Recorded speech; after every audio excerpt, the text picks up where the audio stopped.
Welcome to Singapore. This is round 14 of the Formula 1 World Championship 2011. Marina Bay circuit in Singapore, and the top speed of the circuit going into turn 7 will be about 300 kilometers an hour this year. From our simulator preparations, we're on board with Lewis Hamilton lap, just crossing the start-finish line now, approaching the sort of medium speed turn 1, 2 and 3 complex. It's a short run down to the first corner here, so I'm sure it'll be very tight at the start of the race.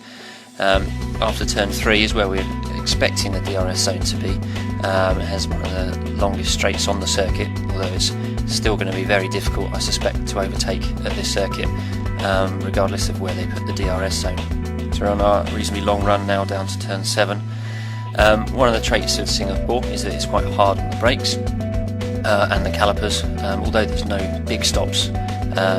Compared to places like Monza, the average temperatures of the brakes and the calipers get very high because there's no respite during the race. That's something we'll have to take great care with over the weekend. Okay, we're heading down to turn 10 now, which is one of the main places for curbs. The curbs there have been changed a little bit over the years as we've been there, and that's one of the main things we need to concentrate on setup, is making sure the car rides the curbs correctly there. Now down to turn 13.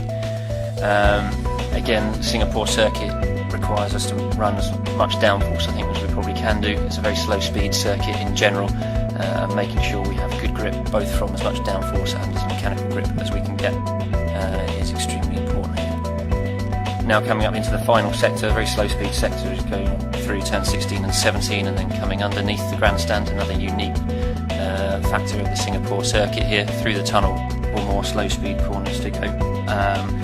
Traction through this particular area, very slow speed, will be extremely important. Rear tyres will be getting quite a hard time and will be getting very hot by this point, and then coming through the one medium speed to high speed corner that we have on the circuit at the end, and that's a lap of Singapore.